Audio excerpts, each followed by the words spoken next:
आप देख रहे हैं डायन हॉरर स्टोरी।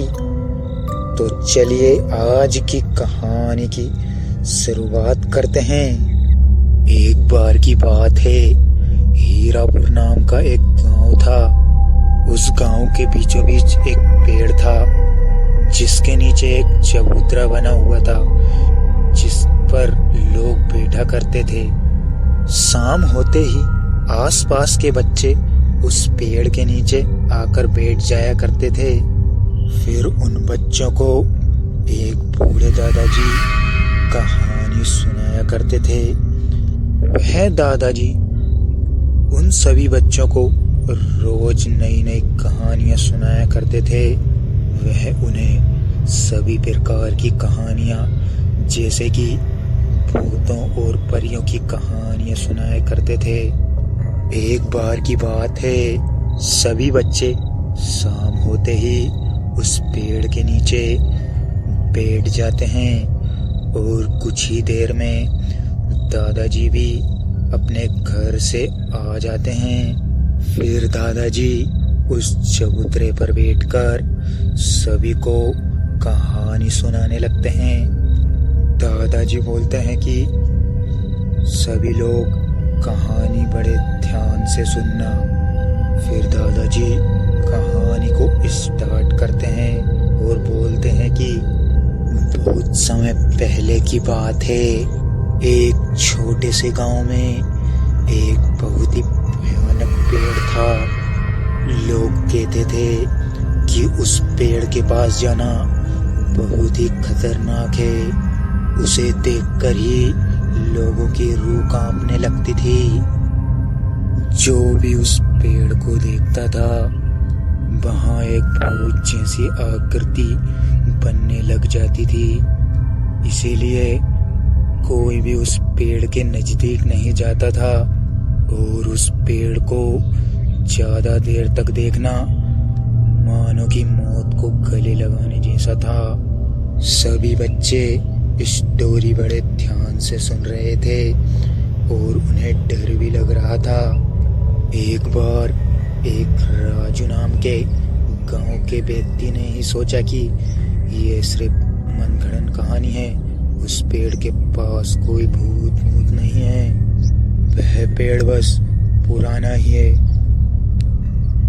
और गांव वालों ने बस अफवाह फैला रखी है कि उस पेड़ के नीचे भूत प्रेत रहते हैं। गांव के ही कुछ लोगों को चुनौती देकर राजू एक रात उस पेड़ की ओर निकल गया। उस टाइम रात के लगभग 11 बज रहे थे। वह पेड़ गांव के थोड़ी ही दूर गांव से बाहर था, लेकिन उसे थोड़ा थोड़ा डर भी लग रहा था। वह सोच रहा था कि वहां पर सच में भूत प्रेत ना हो, क्योंकि वह जगह काफी सुनसान थी। वहां पर गलती से परिंदा भी पर नहीं मारता था और उस पेड़ पर अजीब अजीब से कपड़े टंगे रहते थे जो कि उस गांव के लोग बरसों से देख रहे हैं। वह पेड़ काफी बड़ा और घना था। अब राजू टॉर्च लेकर उस पेड़ की ओर बढ़े जा रहा था। बार बार कुछ ही देर में राजू उस पेड़ के पास पहुंच जाता है, लेकिन रात में वह पेड़ काफी भयानक लग रहा था। उसे उस पेड़ के पास जाना मौत को दावत देना जैसा लग रहा था। तभी अचानक बहुत तेज हवाएं चलने लगती है। फिर कुछ ही देर में हवा चलना बंद हो जाता है और वहां पर पूरी तरह से सन्नाटा छा जाता है। अब उसकी धड़कनें बहुत तेज बढ़े जा रही थी। वह टॉर्च के फोकस से उस पेड़ को देखे जा रहा था। उस पेड़ पर बहुत से कपड़े टंगे हुए थे। तभी अचानक एक कपड़ा उसके मुंह पर आकर गिर जाता है और उसकी टॉर्च भी अपने हाथ से छूट जाती है। वह उस कपड़े को हटाने की कोशिश कर रहा था, पर वह कपड़ा उसके मुंह से हट ही नहीं रहा था। तभी उसे एहसास होता है कि उसके सामने कोई खड़ा है। वह कपड़े को जोर से अपने मुंह से हटा देता है और देखता है कि अब उसके सामने कोई नहीं है। घने अंधेरे में उसे कुछ नजर नहीं आ रहा था, क्योंकि उसकी टॉर्च भी उसे मिल नहीं रही थी। अब वह काफी डर गया था और गांव की ओर वापस आ रहा था। तभी उसे एक चीख सुनाई देती है, जैसे कि मानो कोई चिल्ला रहा हो। तभी वह पीछे मुड़कर देखता है। तभी वह देखता है कि कोई औरत है जो कि सज धज कर उस पेड़ के नीचे बिखरे बालों में बैठी हुई है। उसने देखा कि वह औरत पूरी तरह से सज धज कर बैठी है, जैसे कि कोई नई दुल्हन हो। वह उसे वहीं खड़े खड़े देख रहा था। फिर वह औरत रोने लगती है। फिर वह उस औरत के पास जाने लगता है। वह उस औरत से 2 कदम दूरी पर खड़ा हो जाता है और पूछता है, राजू पूछता है कि आप कौन हो और इतनी रात को यहाँ क्या कर रही हो। तभी वह औरत घूंघट को उठाकर अचानक तेजी से खड़ी हो जाती है। उसे अपना चेहरा दिखा देती है और तेजी से हंसने लगती है।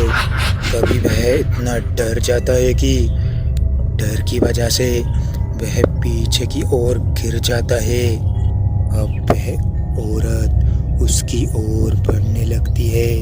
वह राजू को मारने ही वाली थी कि अचानक उस भयानक पेड़ से एक संगीत बजने लगता है। संगीत को सुनकर वह औरत राजू के चारों तरफ नाचने लगती है और राजू उठकर बैठ जाता है और वह सोचता है कि इस डायन से कैसे बचूं। उसे कुछ समझ ही नहीं आ रहा था। उसने सोचा कि अगर इससे बचने के लिए मैं भागता हूँ तो यह मुझे जाने ही नहीं देगी, क्योंकि मैं इससे तेज भाग ही नहीं सकता हूँ। राजू उस औरत की तरह डांस करने लगता है। तभी वह औरत भी राजू की कॉपी करने लगती है और उसी की तरह डांस करने लगती है। तभी राजू ने सोचा कि यह चुड़ैल मेरी कॉपी कर रही है। फिर राजू नाचते नाचते पीछे की ओर हटने लगता है। वह औरत भी दूसरे साइड पीछे की ओर उसकी कॉपी करके पीछे हटने लगती है। राजू धीरे धीरे नाचते नाचते पीछे हटते हटते बहुत दूर निकल जाता है और वह चुड़ैल भी पीछे हटते हटते बहुत दूर निकल जाती है। वह दोनों काफी दूर दूर हो चुके थे। राजू ने सोचा कि यही अच्छा मौका है इस चुड़ैल से बचने का। अब बच्चे दादाजी की कहानी को सुनकर डर की वजह से एक दूसरे के पास खसकने लगे, क्योंकि कहानी ही बहुत भयानक थी। फिर राजू अपनी पूरी जान से तेज भागने लगता है। भागते भागते कुछ ही देर में वह गांव में पहुंच जाता है और चैन की सांस लेता है। उसे समझ आ जाता है कि गांव के लोग सही कहते थे कि उस पेड़ के पास जाना खतरे से खाली नहीं है। दादाजी की कहानी एंड हो जाती है। दादाजी सभी को घर जाने की बोल देते हैं, पर उन बच्चों को बहुत ज़्यादा डर लग रहा था। वह बच्चे दादाजी से बोलते हैं कि दादाजी यह कहानी तो बहुत ही डरावनी थी।